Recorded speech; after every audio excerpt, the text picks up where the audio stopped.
que vocês se sintam muito acolhidos aqui nesta noite, que a gente possa partilhar um pouquinho daquilo que a gente já ouviu no início, e agora a gente vai procurar esclarecer um pouquinho e partilhar entre nós aqui os nossos conhecimentos acerca de Deus e também da igreja. Então nós ouvimos aqui no início, vocês leram aí inclusive, e depois e aprendei o que significa misericórdia quero e não sacrifício. Com efeito, eu vim chamar justos, eu não vim chamar justos, mas pecadores. O que é o desejo de Deus? É lógico que o desejo de Deus é a salvação de todos. Ele fala assim, os justos vão ficar fora? Não, é que quem já é justo, não precisa trilhar um caminho de transformação. Eu já sou pleno, já estou acabado, pronto, então não preciso mudar nada. Se eu já estou pronto, por que eu preciso mudar? Então por isso que Jesus diz, vim para os pecadores. Deus quer misericórdia e não sacrifício. Isso é um tema que os profetas vão bater muito nessa tecla. Não significa que a gente não precisa ter compromissos de fé, renúncias na vida. É porque senão a gente diz assim, Deus quer misericórdia, e a gente começa a achar que a vida é só oba-oba, né? E aí muitas pessoas utilizam desta fala para não ter um compromisso com a fé, para não ter um compromisso com Deus, né? E vai caminhando dessa forma. O que Deus não se apega? A uma lei enrijecida, a uma lei dura, travada. Porque para aqueles que viviam na antiguidade, na época de Jesus, os fariseus, os saduceus, os escribas, era a lei pela lei. Era somente a lei bastava. Então se dizia, não faça isso e pronto. Tanto é que Jesus em outra passagem diz assim, eu não vim abolir a lei, mas eu vim dar pleno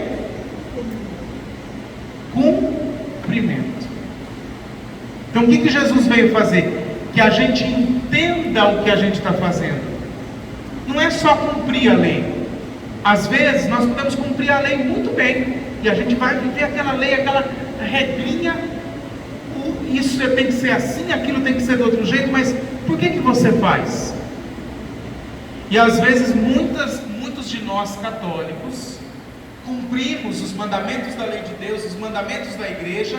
Por que você faz? Porque eu aprendi assim, porque tem que ser assim, porque tem que ser desse jeito, e não sabe o porquê.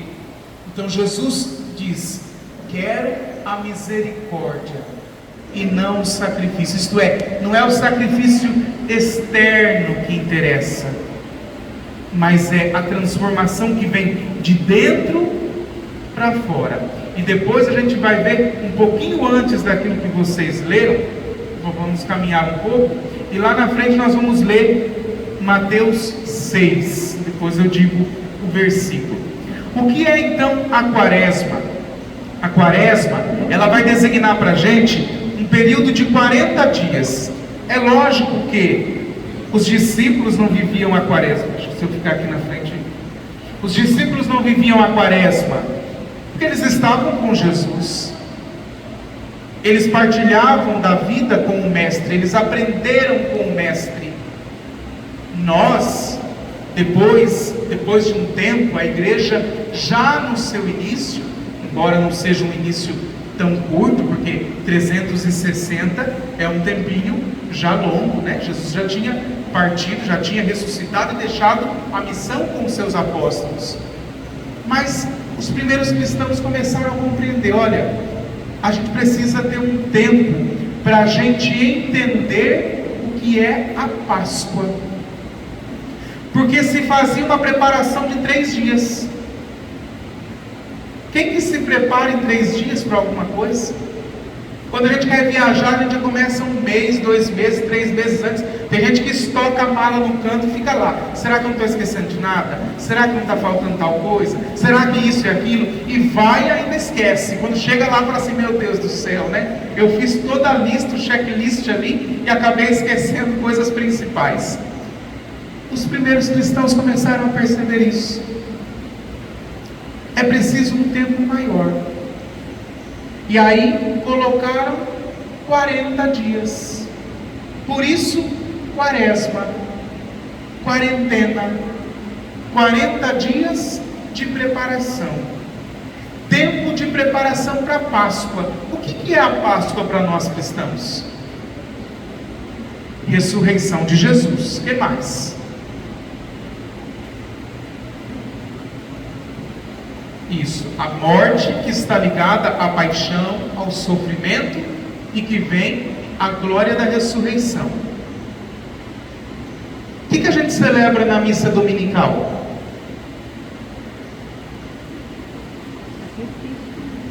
Todo domingo. O que é cada domingo? Eucaristia, mas falta mais. Jesus nasce de novo.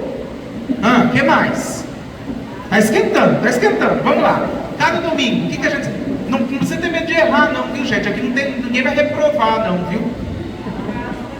A Páscoa é passagem. Isso mesmo. A Páscoa de Jesus. O que mais? Alguém quer fazer mais algum?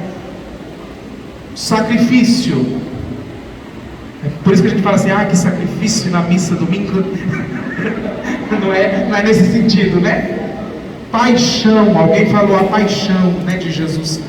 Paixão significa que sofrimento, não é essa paixão melosa que eu vou falar, estou sofrendo de paixão, né? Tô apaixonado. Não, paixão significa sacrifício, passio, do latim passio, significa sofrimento.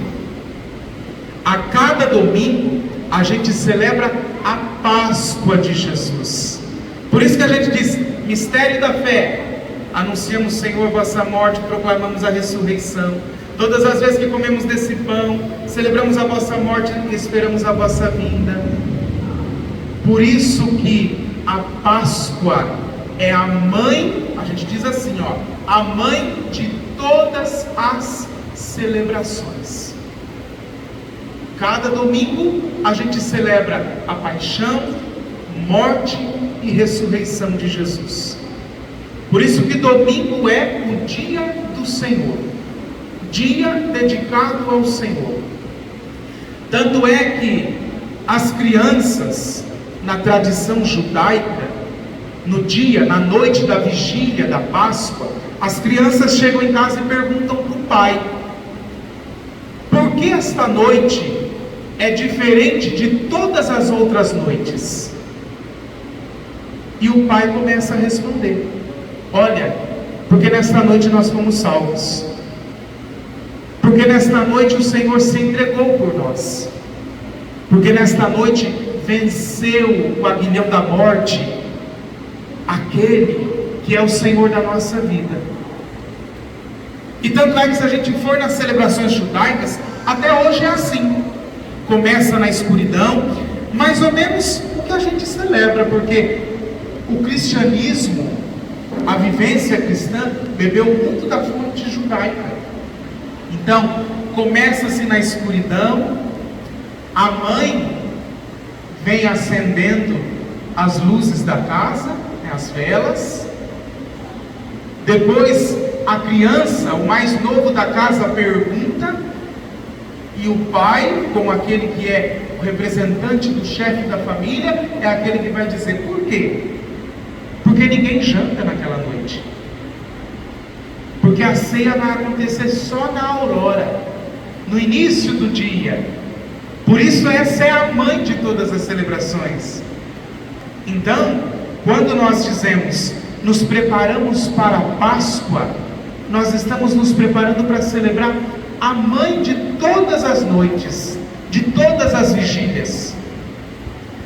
Começa na quarta-feira de cinzas e termina na quarta-feira da Semana Santa, porque aí quinta-feira já começa aquilo que a gente chama de Tríduo pascal. Era isso que os cristãos tinham para celebrar essa passagem que recordava os antigos, essa passagem da escravidão da terra do Egito para a sua libertação. Por que nós celebramos isso? Por que nós dizemos que é a nossa passagem? Porque nós também saímos da escravidão do pecado e da morte e entramos na vida. Essa é a nossa passagem. O cristão é convidado a fazer um confronto especial entre sua vida e a mensagem de Cristo presente no Evangelho. É lógico que a gente deveria se confrontar sempre, mas é bem verdade que a gente vai caminhando ao longo do tempo e a gente às vezes nem percebe o que está fazendo, por que está fazendo, que jeito está fazendo, só está fazendo. Aí a igreja dá um sacode na gente, diz assim: ó, tempo novo, vamos olhar a vida, vamos examinar. E de tempo em tempo a gente precisa fazer isso. Sabe quando a gente pega e abre o guarda-roupa e diz assim: hoje eu vou fazer aquela faxina, isso eu não uso mais, aquilo eu não quero mais, estou guardando coisa velha, isso vai para o lixo. É tempo da gente olhar para dentro da nossa história, para essa casa que somos nós, e aí perceber o que está velho, o que está empoeirado e precisa que a gente limpe, para que volte a brilhar, para que volte a ter sentido. Quaresma é esse tempo oportuno que a gente tem. Por isso a igreja nos chama a conversão. O número 40, ele é muito simbólico. Na Bíblia, todo número tem um sentido. Não é colocado assim por acaso. Nos lembra 40. O que nos lembra o número 40 na Bíblia? Por que Quaresma está ligado ao 40? Jesus no deserto, 40 anos do povo no deserto. Alguma coisa mais? Noé, 40 dias e 40 noites no dilúvio. Mais alguma coisa? Já está bom, né? Mas tem muito mais. 40 na Bíblia, gente, significa uma geração. Porque se a gente pensasse assim, Jesus foi tentado só 40 dias, que beleza, né? A nossa tentação vai ser só 40 dias, viu? Todo mundo resistiria, não? Passou 40 dias, coisa boa, acabou a tentação. É só alegria, é só festejar. O número 40 significa uma geração, quer dizer, durante toda a geração de Jesus, durante toda a vida de Jesus, ele foi tentado. Com a gente também não é assim? Jesus não assumiu a nossa humanidade? Por que a gente pensa que Jesus é um computador que já chegou programado, prontinho, tudo certinho, não teve sofrimento, não teve tentação, não teve vontade de desanimar? Ué, não foi esse mesmo Jesus que falou assim: Pai, se for possível, afasta o cálice, passa para outro, mas se for da tua vontade, que eu permaneça fiel até o fim. Jesus também teve vontade de desistir. Jesus também passou por provações. Jesus também enfrentou os desafios da vida, que é natural de quem está nessa terra. Ah, padre, eu não sou do mundo. Eu também não sou, mas eu estou no mundo. A menos que a gente esteja em outro planeta, nós estamos no mundo. E estando no mundo, a gente vai enfrentar as alegrias e as tristezas, as conquistas, as vitórias e as derrotas, porque afinal de contas, nós estamos no mundo. O apelo da Quaresma, então, é esse tempo de conversão. E o tempo de Quaresma nos convida a 3 práticas especiais. Quais são elas? A refeição, que está ligado à reflexão. Isso, reflexão vem na oração. Então, oração é uma, jejum, está faltando um. Se eu rezar e se eu fizer jejum, tá bom? Se não se transformar em alguma coisa concreta, valeu minha oração? Ação, que está ligado à caridade ou penitência. Penitência, se não se transforma em caridade, não é nada. Então vamos lá. Em Mateus 6, nós vamos ler do 1 ao 6 e depois do 16 ao 18.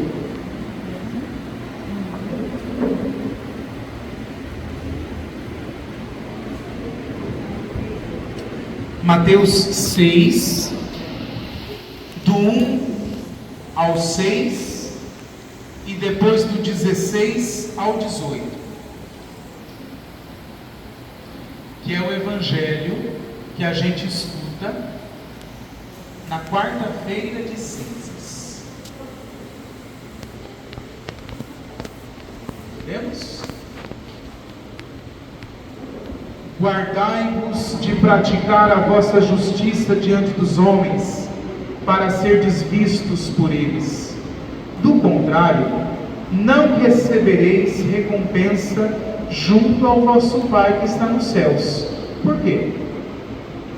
Porque se eu já estou recebendo a glória dos homens, não faz sentido eu querer a glória de Deus. Se eu já estou recebendo elogio, aplauso, é isso mesmo, você é maravilhoso, para que Deus precisa me dar a recompensa? Por isso, quando deres esmola, não te ponhas a trombetear em público, como fazem os hipócritas nas sinagogas e nas ruas, com o propósito de ser glorificados pelos homens. Em verdade vos digo, já receberam sua recompensa.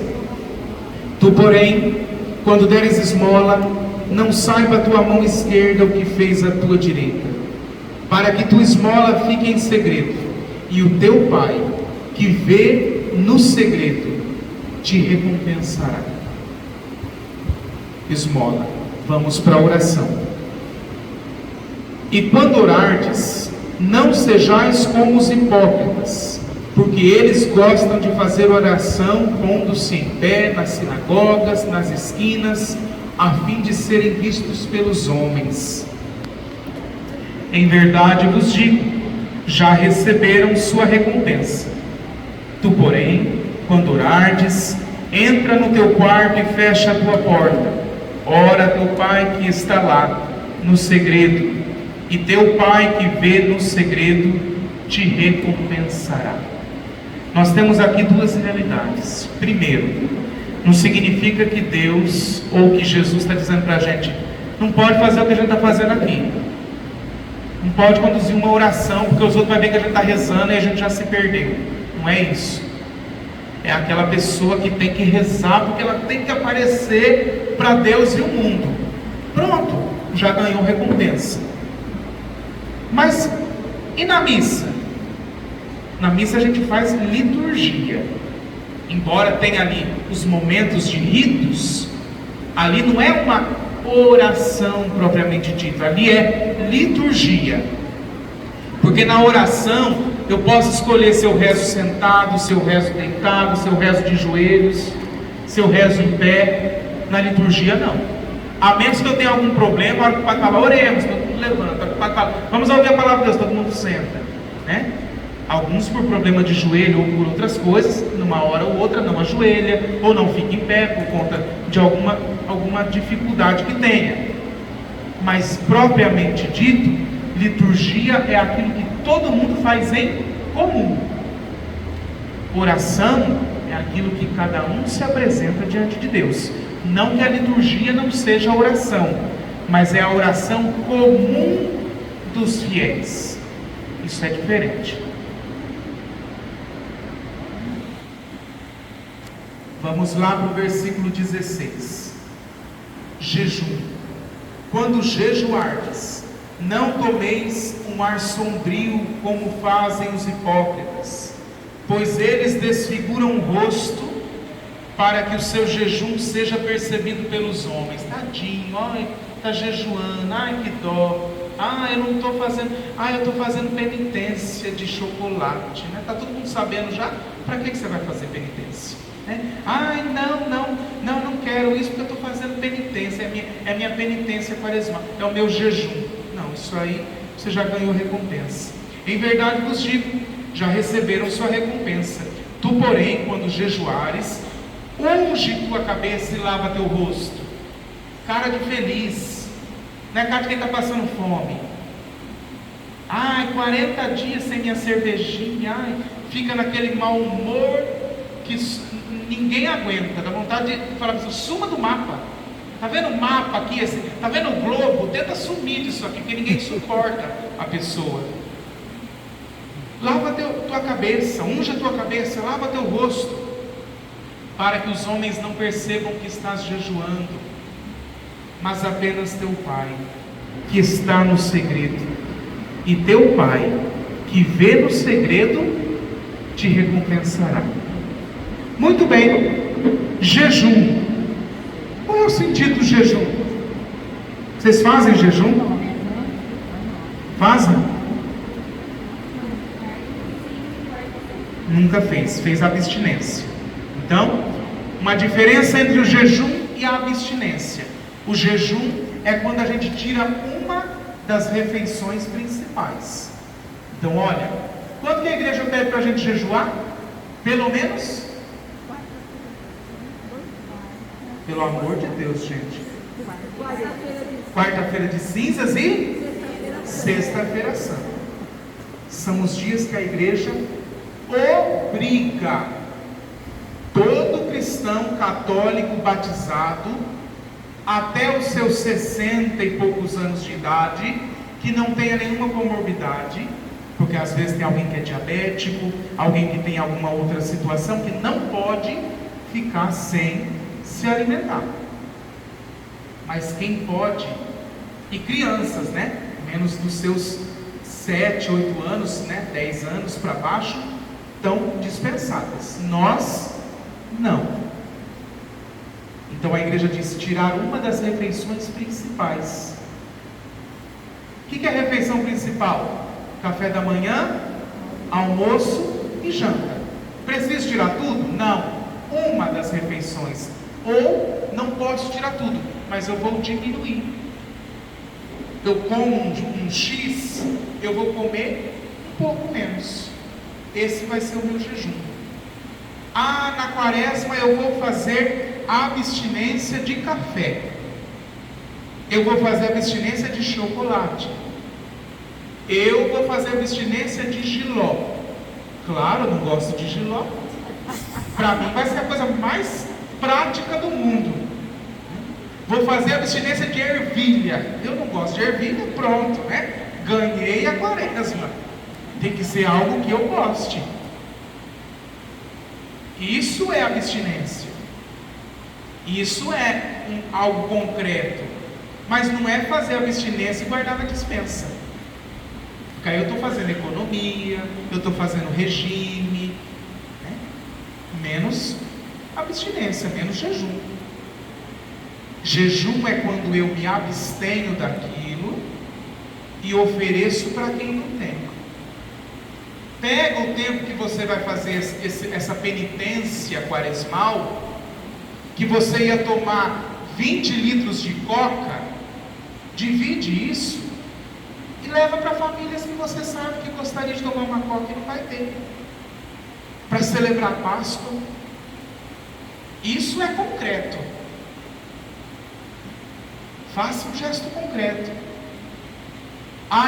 Eu fiz o jejum eu fiz a abstinência, não vou tomar minha cervejinha que eu tomava todo sábado, não vou comer chocolate que eu fico, nossa, procurando, buscando chocolate.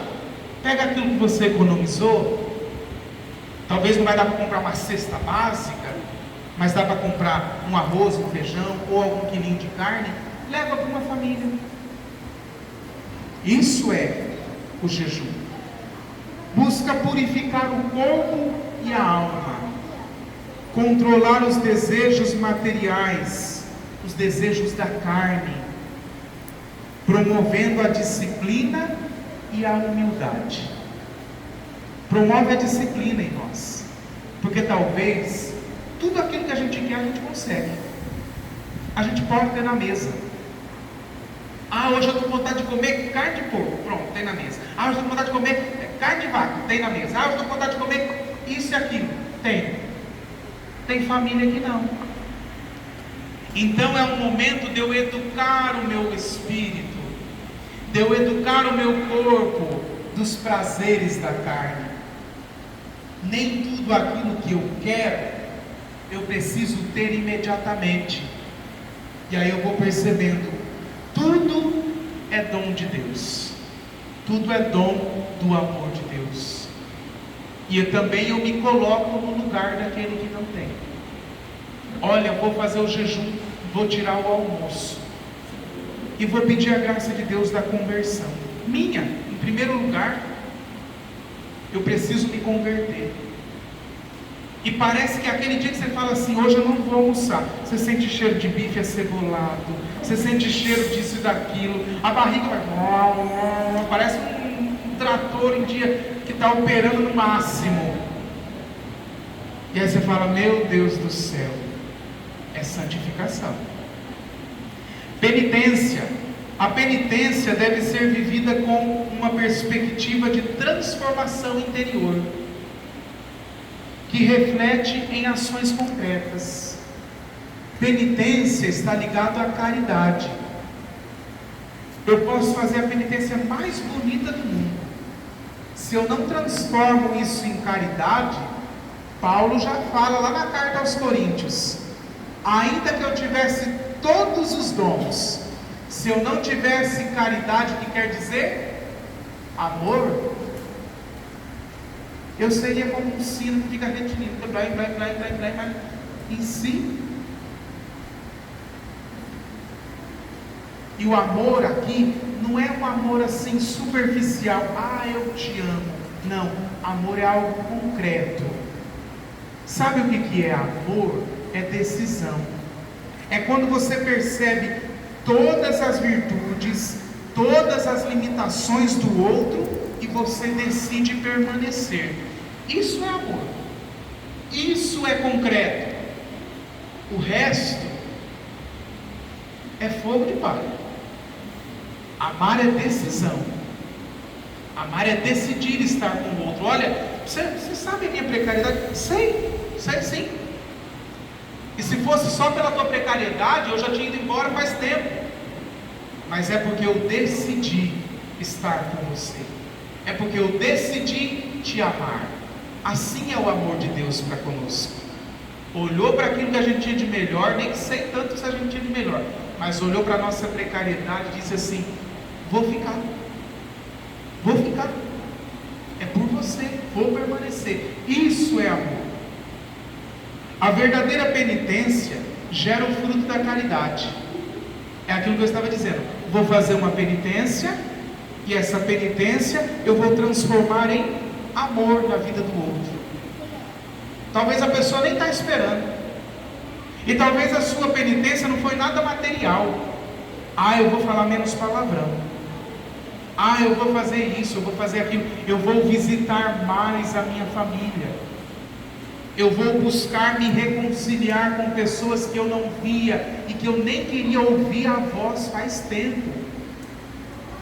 Isso também é penitência. Porque tem hora que a gente tem que falar assim: deixa eu descer do pedestal e ir ao encontro do outro. É fácil? Nem um pouco. Como não é fácil a gente ficar sem aquilo que a gente gosta, também não é fácil a gente descer, às vezes vencer o nosso orgulho, e muitas vezes a gente está certo. É porque o outro nos feriu, o outro nos machucou, e a gente descer disso e dizer, eu vou ao encontro do outro, isso é dureza, mas também é penitência. Oração, meio de encontro e diálogo com Deus. Na oração, somos nós e Deus. É lógico que existem as orações que a igreja nos propõe, oração do terço, oração do Espírito Santo, oração disso e daquilo, mas também tem aquela oração que é o nosso diálogo com Deus. Vocês já falaram com Deus como fala com um amigo? É assim que Deus nos espera, como aquele amigo próximo, que a gente chama assim, Jesus, vem no meu encontro, entra no meu coração, vamos tomar um cafezinho junto, vamos partilhar a vida, está acontecendo isso comigo, está acontecendo aquilo comigo, e tem hora que Jesus é o único amigo que a gente pode desabafar tudo. Isso é oração, é entrar na oficina de Deus, e permitir que Deus pegue os nossos cacarecos, e faça uma verdadeira obra de funilaria na gente. Tire os amassados, tire aquele cacareco, transforme, troque, coloque um novo da sua graça. Oração é entrar nessa oficina. Oração é essencial para fortalecer a fé, mas não só, para que a gente consiga fazer um discernimento entre aquilo que é a nossa vontade e aquilo que é a vontade de Deus. Quantas vezes a gente entra na oficina de Deus e a gente diz assim, Senhor, faça isso, faça aquilo outro, visita o hospital, cura fulana, tira o fulano da cadeia, ajuda isso, dá emprego para o ciclano, porque na verdade é a gente que dá ordem para Deus, é a gente que determina o que Deus deve ou não fazer. E aí Deus olha para a gente e diz assim, menos, tinha um programa antigo que falava assim, menos batista, né? Deus olha para a gente e diz assim, bem menos. E aí a gente vai percebendo que não é Deus que tem que entrar na minha vontade, sou eu que tenho que entrar na vontade de Deus. É isso que é oração, é isso que a oração faz com a gente. A oração inverte as coisas, não sou eu que vou dizer para Deus, é Deus que vai dizer para mim, é hora disso, é hora daquilo. E às vezes não acontece do jeito da gente fala, está vendo? Rezei para o Senhor curar e o Senhor não curou. Quem disse que Deus não curou?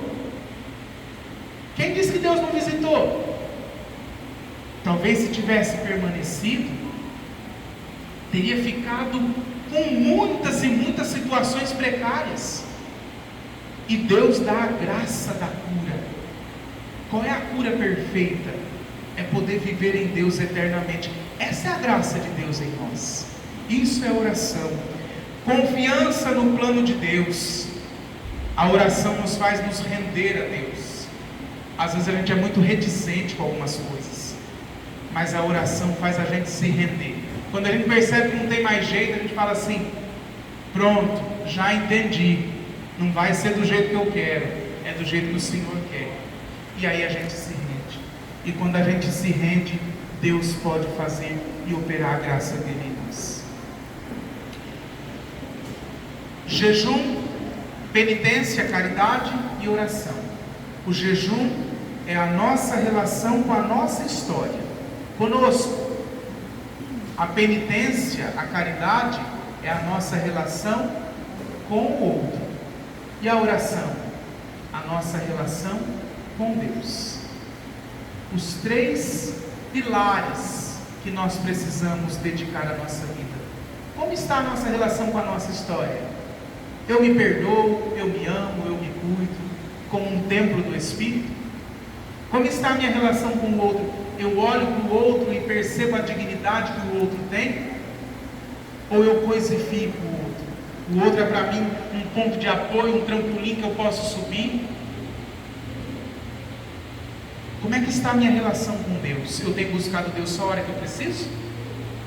Ou Deus também é o meu respirar? É o sustento da minha alma? abster-se de carne vermelha, sobretudo na quarta-feira de cinzas e na sexta-feira santa. Mas também não adianta se abster de carne vermelha e fazer uma baita de uma bacalhoada, né? Chamar a família inteira na sexta-feira santa para comer bacalhau em casa. Deixa o bacalhau para outro dia, né? Faz aquela travessa que não tem fim. E aí todo mundo se empanturra de tanto bacalhau, vem para a celebração das 15 empanturrado. Parece que o bacalhau vai sair pela boca, né? Não fez jejum, não fez nada. É dia da gente se abster. Desde a antiguidade, a carne foi símbolo de fartura e de celebração. Quando a gente quer celebrar alguma coisa, brasileiro então, gaúcho então, ama. O que a gente faz? Churrasco. Tem gente que não precisa nem ter motivo, né? Inventa um motivo para fazer churrasco. Tanto é verdade que para um lado e para o outro fica a história da picanha até hoje, não é? As pessoas falam da picanha. Uns vão falar assim, graças a Deus eu estou conseguindo comer picanha. Outros falam, cadê a picanha prometida? E fica aquele negócio. O grupo A brigando com o grupo B, e isso não somos nós que vamos resolver. Acho que nós vamos morrer e não vamos ver o fim disso, né? Mas enfim, percebe como que a carne vermelha é símbolo da fartura?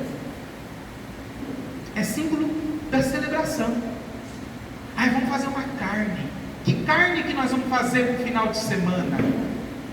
O que nós vamos comprar para assar?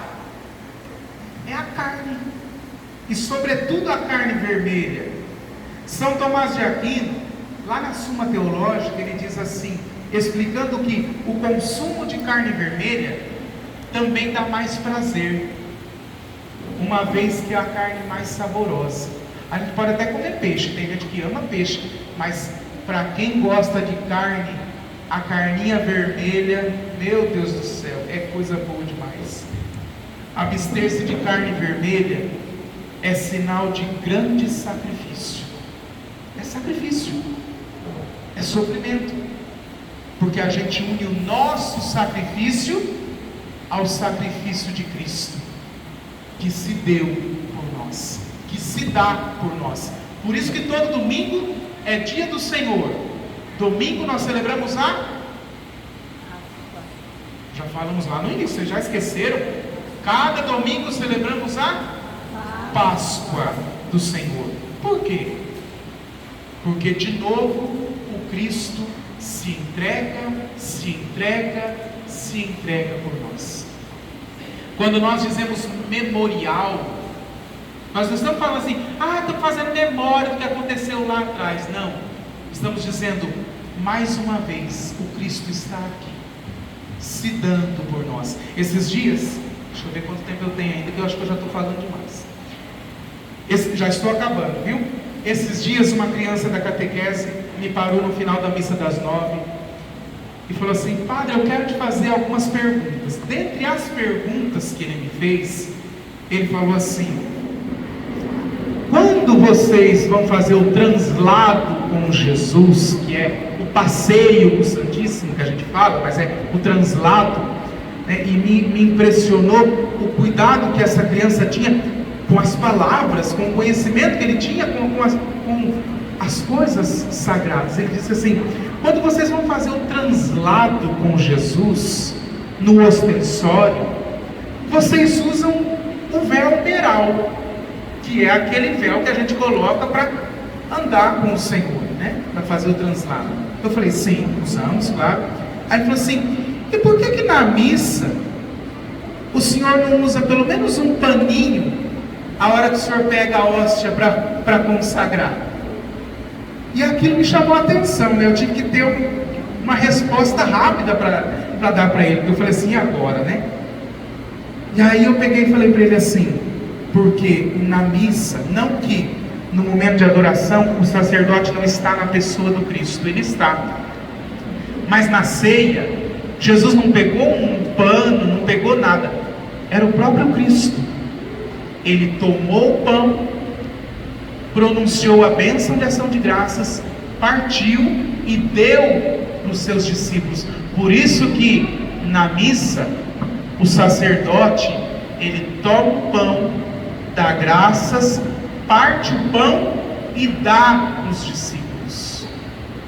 E distribui, porque senão o rito fica incompleto.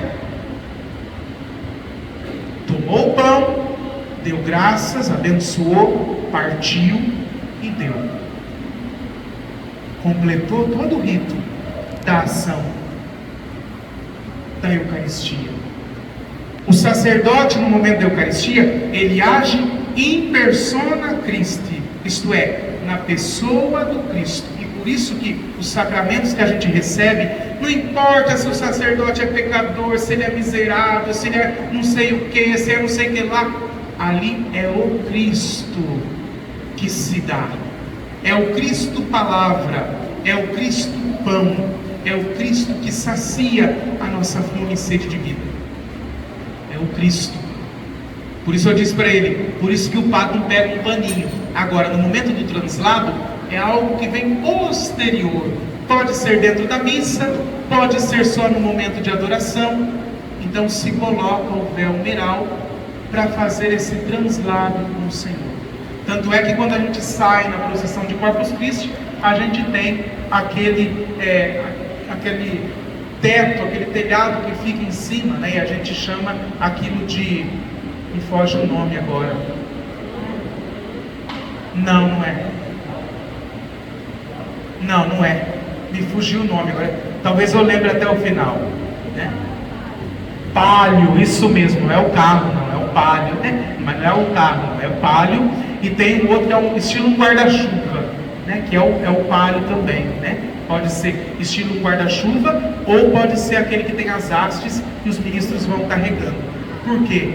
Porque Jesus não pode sair no descoberto, precisa ter algo que proteja. Bom? E aí nós falamos do peixe. Por que peixe pode? O peixe, ele tem algo que vem com significado. O peixe é aquele que é o símbolo que leva a vida.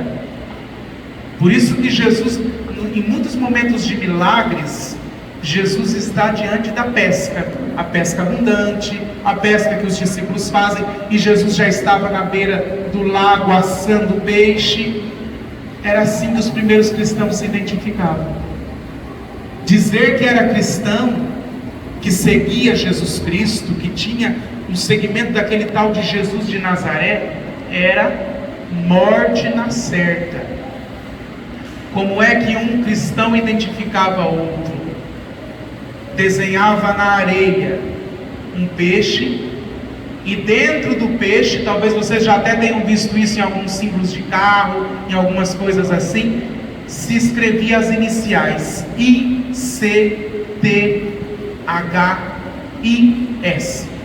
que para a nossa língua, isso era escrito em hebraico, mas para a nossa língua significa Jesus Cristo, Filho do Deus Salvador.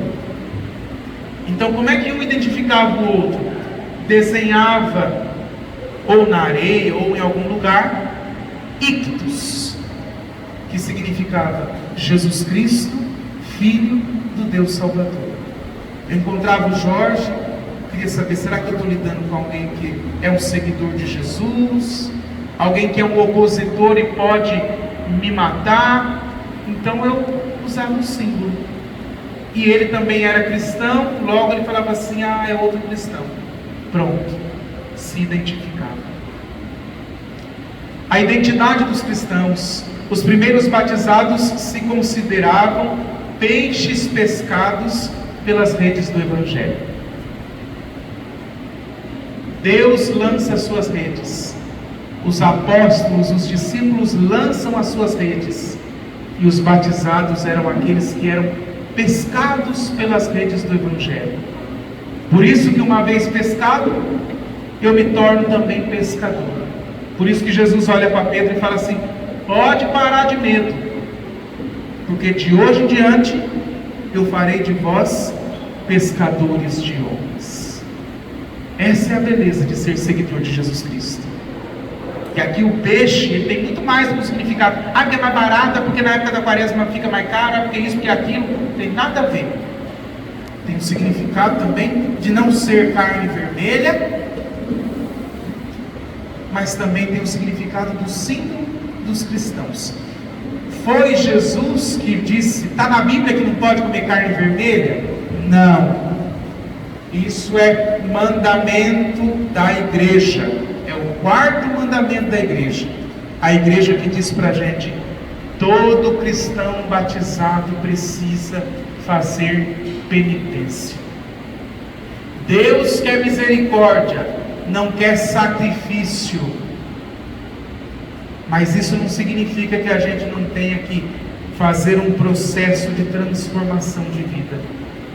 E o processo de transformação de vida passa também por abdicações, por renúncias, por aprender que não é tudo na mesma hora, não é tudo do jeito da gente, igual criança birrenta que não acontece do seu jeito, senta e começa a fazer birra e chorar. Não é assim que funciona. Não pode. E quantas vezes nós ouvimos isso dos nossos pais? Não, você não vai fazer, não é para você não tem idade para isso. E pelo jeito ninguém morreu, porque nós estamos aqui. Quero misericórdia, isto é, quero transformação de dentro para fora. O profeta Ezequiel já dizia isso. O que agrada a Deus, de fato, é aquilo que acontece do interior para o exterior. Mas às vezes também aquilo que é externo educa o nosso ser interior. Por isso, Paulo, em outro momento, diz assim: eu posso tudo. Eu posso fazer o que eu quiser? Posso. Mas me convém? Nem tudo. Tudo posso, mas nem tudo convém. Tempo da quaresma é esse tempo propício da graça de Deus, que nos chama: convertei-vos. Convertei-vos. É o Senhor que pede de nós vida nova, conversão, rumo novo na história. Por isso não adianta nada. Passou a quaresma, volta aquele homem velho, aquela mulher velha, não mudou nada. Você só perdeu uns quilinhos. Fiquei tantos dias fazendo penitência disso e daquilo. Só emagreceu. Mas se não gerou em você transformação, se não fez você criar um novo hábito de vida, não serviu para nada. Foi só mais uma quaresma. Agora, se você souber viver isso, vai ser a quaresma, vai ser o advento, vai ser o tempo comum, vai ser a vida cristã, que sempre nos traz um apelo: convertei-vos. Quando é que a gente vai estar pronto? Nem sei se a gente vai estar pronto, mas a hora que a gente cantar para subir, já não tem mais o que fazer. Pode ser que a gente cante para descer também. Pode ser que a gente cante para descer, né? E não vai ser bom. Por isso, é bom a gente cantar para subir. Mas enquanto a gente está nessa terra, vamos fazer um esforcinho. Vamos mudar de vida. A penitência, o jejum, a caridade, nos chama, a oração, nos chama exatamente a isso. Não é o Senhor que está nos punindo, mas é a gente que percebe: tudo que eu tenho, tudo que eu sou, é dom do amor de Deus para mim.